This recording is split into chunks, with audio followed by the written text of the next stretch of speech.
ओम शांति। माताओं के प्रति अव्यक्त बाप दादा की अनमोल महावाक्य। हलचल से परे ले जाने वाले निश्चय बुद्धि आत्माओं के प्रति शिव बाबा बोले, आज विशेष निमित्त बनी हुई डबल सेवाधारी बाप दादा की स्नेही माताओं को विशेष दो बोल सुना रहे हैं, जो सदा बाप की शिक्षा की सौगात साथ रखना।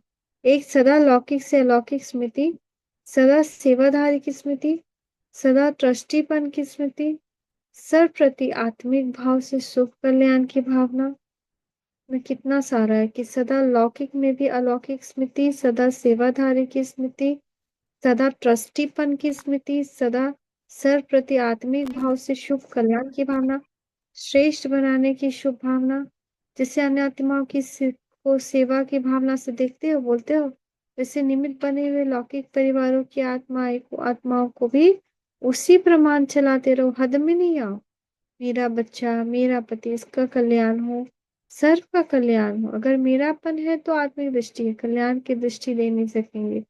मेजोरिटी बाप दादा के आगे यही अपनी आश रखते हैं, बच्चा बदल जाए, पति साथ दे, घर वाले साथी बने। लेकिन सिर्फ उन आत्माओं को अपना समझ ये आश क्यों रखते हो? ये हद की दीवार के कारण आपकी शुभ भावना व कल्याण की शुभ इच्छा उन आत्माओं तक नहीं पहुंचती। इसलिए संकल्प भल अच्छा है, लेकिन साधन यथार्थ नहीं, तो रिजल्ट कैसे निकले? एक सेकेंड, एक सेकेंड में आ रहे हैं।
तो कल्याण की दृष्टि दे नहीं सकेंगे। मेजोरिटी बाप दादा के आगे यही आशा है, बच्चा बदल जाए, पति साथ दे, घर वाले साथी बने। लेकिन सिर्फ उन आत्माओं को अपना समझ ये आश क्यों रखते हो?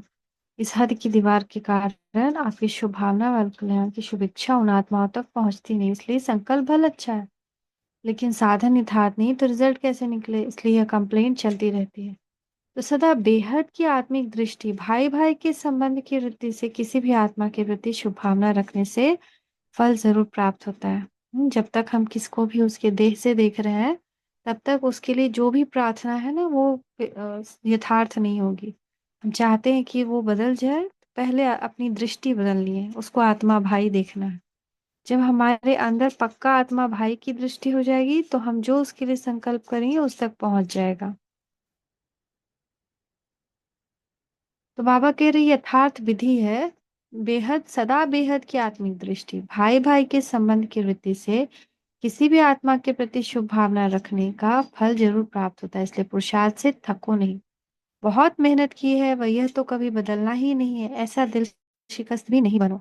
निश्चय बुद्धि हो, मेरेपन के संबंध से न्यारे हो, चलते चलो। कोई कोई आत्माओं का ईश्वरीय वर्षा लेने के लिए भक्ति का हिसाब किताब चुकता होने में थोड़ा समय लगता है, इसलिए धीरज धर साक्षीपन की स्थिति में स्थित हो, निराश नहीं हो। शांति और शक्ति का सहयोग आत्माओं को देते रहो। ऐसी स्थिति में स्थित रहकर लौकिक में अलौकिक भावना रखने वाले डबल सेवाधारी ट्रस्टी बच्चों का ममत्व बहुत बड़ा है। अपने महत्व को जानो। तो दो बोल क्या याद रखेंगे? नष्टो मोहा और बेहद संबंध के स्मृति स्वरूप। और दूसरा, बाप की हूं, बाप सदा साथी है, बाप के साथ सर संबंध निभाने हैं। यह तो याद पड़ सकेगा ना, बस यही दो विशेष याद रखना। हर एक यही समझो कि बाप दादा हर एक शक्ति, वह पांडव से पर्सनल बात कर रहे हैं। सभी सोचते हो ना मेरे लिए पर्सनल क्या है।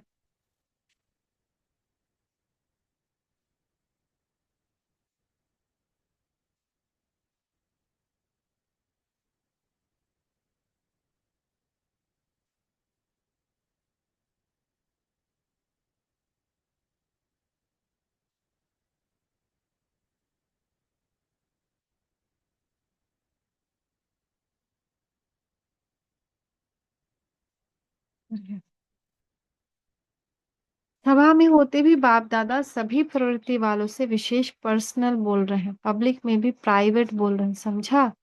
एक एक बच्चे को एक दो से ज्यादा प्यार दे रहे हैं, इसलिए ही आते हो ना, प्यार मिले सौगात मिले, इससे ही रिफ्रेश होते हो ना। प्यार के सागर हर एक स्नेही आत्मा को स्नेह की खान दे रहे हैं, जो कभी खत्म ही नहीं हो। और कुछ रह गया क्या? मिलना बोलना लेना, यही चाहते हो ना? अच्छा, ऐसे सर्व हद के संबंध से न्यारे, सदा प्रभु प्यार के पात्र, नष्टो मोहा विश्व कल्याण के स्मृति स्वरूप, सदा निश्चय बुद्धि हलचल से परे, अचल रहने वाली श्रेष्ठ आत्माओं के प्रति बाप दादा का याद प्यार और नमस्ते।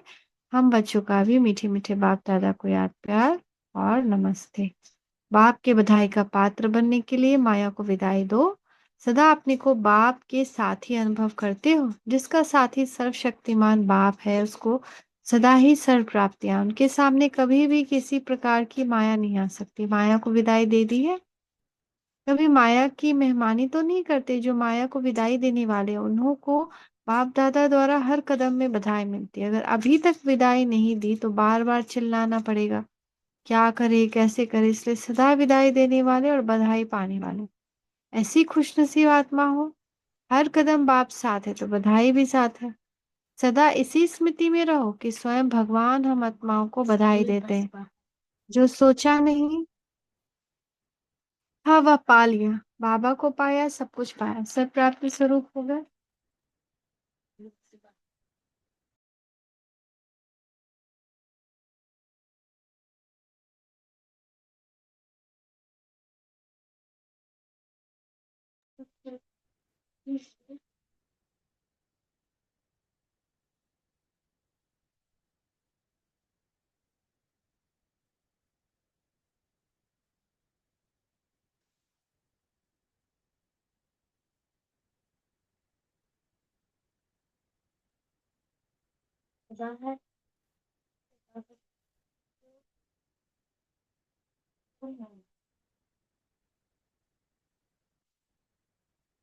तो सदा इसी स्मृति में रहो कि स्वयं भगवान हम आत्माओं को बधाई देते हैं। जो सोचा नहीं था वह पा लिया, बाबा को पाया सब कुछ पाया, सर्व प्राप्ति स्वरूप हो गए। सदा इसी भाग्य को याद करो। अनेक मेरा मैला बना देता है और एक मेरा मैलापन समाप्त कर देता है। सभी एक बाप के स्नेह में समाये हुए रहते हो। जैसे सागर में समा जाते हैं, ऐसे बाप के स्नेह में सदा समाये हुए। जो सदा स्नेह में समाये रहते हैं, उनको दुनिया की किसी भी बात की सूद बूद नहीं रहती। स्नेह में समाये होने के कारण सब बातों में से सहज ही परे हो जाते हैं। मेहनत नहीं करनी पड़ती। भक्तों के लिए कहते हैं तो खोए हुए रहते हैं, लेकिन बच्चे तो सदा प्रेम में डूबे हुए रहते हैं। उन्हें दुनिया की स्मृति नहीं, घर मेरा, बच्चा मेरा, चीज मेरी, यह मेरा मेरा खत्म। बस एक बाप मेरा और सब मेरा खत्म, और मेरा मैला बना देता है। एक बाप मेरा तो मैलापन समाप्त हो जाता है। बहुत सारा अगर मेरा मेरा है तो हमको क्या करेगा, मैला बना देगा। और अगर सिर्फ एक बाप मेरा है तो हमारा सारा मैलापन समाप्त हो जाए। तो बाप को जानना ही सबसे बड़ी विशेषता है। बाप को हर एक बच्चा अति प्यारा है। सब श्रेष्ठ श्रेष्ठ हो, चाहे गरीब हो चाहे साहूकार हो, चाहे पढ़े लिखे हो चाहे अनपढ़ हो, सब एक दो से अधिक प्यारे हैं। बाप के लिए सभी विशेष आत्माएं। कौन सी विशेषता है सभी में, बाप को जानने की विशेषता। जो बड़े बड़े ऋषि मुनि नहीं जान सके, वह आपने जान लिया, पा लिया। वह बेचारे तो नेति नेति करके चले गए। आपने तो सब कुछ जान लिया। तो बाप दादा ऐसी विशेष आत्माओं को रोज याद प्यार देते हैं, रोज मिलन मनाते हैं। अमृत वेले का समय खास बच्चों के लिए। भक्तों की लाइन पीछे, 5 बजे से भक्तों की लाइन, 4 बजे से बच्चों की। तो बच्चों को की पहले तो विशेष आत्माएं होती है, उससे मिलने का समय भी जरूर विशेष होगा ना। तो सदा ऐसी विशेष आत्मा समझो और सदा खुशी में उड़ते रहो। बीमारी की सहज दवा, खुशी की गोली और इंजेक्शन। ब्राह्मण बच्चे अपनी बीमारी की दवाई स्वयं ही कर सकते हैं। खुशी की खुराक सेकंड में असर करने वाली दवाई है। जैसे वह लोग पावरफुल इंजेक्शन लगा देते हैं तो चेंज हो जाते हैं, ऐसे ब्राह्मण स्वयं ही स्वयं को खुशी की गोली दे देते हैं, वह खुशी का इंजेक्शन लगा देते हैं। यह तो स्टॉक हर एक के पास है ना। नॉलेज के आधार पर शरीर को चलाना है। नॉलेज की लाइट माइट बहुत मदद देती है। कोई भी बीमारी आती है तो यह भी बुद्धि को रेस्ट देने का साधन है। सूक्ष्म वतन में अव्यक्त बाप दादा के साथ 2 दिन के निमंत्रण पर अष्टलीला खेलने के लिए पहुंच जाओ। फिर कोई डॉक्टर की भी जरूरत नहीं रहेगी। जैसे शुरू में संदेशियां जाती थी, 1 या 2 दिन भी वतन में ही रहती थी, ऐसे ही कुछ भी हो तो वतन में आ जाओ। बाप दादा वतन में से सैर कराते रहेंगे, भक्तों के पास ले जाएंगे, लंदन अमेरिका घुमा देंगे, विश्व का चक्र लगवा देंगे। तो कोई भी बीमारी कभी आए तो समझो वतन का निमंत्रण आया, बीमारी नहीं, ऑर्डर है। तो सहज योगी जीवन की विशेषता क्या है? योगी जीवन अर्थात सदा सुखमय जीवन। तो सहज योगी है वह सदा सुख के झूले में झूलने वाले होते हैं। जब सुखदाता बाप ही अपना हो गया तो सुख ही सुख हो गया ना। तो सुख के झूले में झूलते रहो। सुखदाता बाप मिल गया, सुख की जीवन बन गई, सुख का संसार मिल गया। यही है योगी जीवन की विशेषता, जिसमें दुख का नाम निशान नहीं। बुजुर्ग और अनपढ़ बच्चों को किस आधार पर सेवा करनी है? अपने अनुभव के आधार पर। अनुभव की कहानी सबको सुनाओ। जैसे घर में दादी बनानी बच्चों को कहानी सुनाती है ना, ऐसे आप भी अनुभव की कहानी सुनाओ। क्या मिला, क्या पाया, यही सुनाना है। यह सबसे बड़ी सेवा है जो हर एक कर सकता है। याद और सेवा में सदा तत्पर रहो, यही है बाप समान कर्तव्य। Thank you Baba, thank you. शुक्रिया बाबा, शुक्रिया। ओम शांति।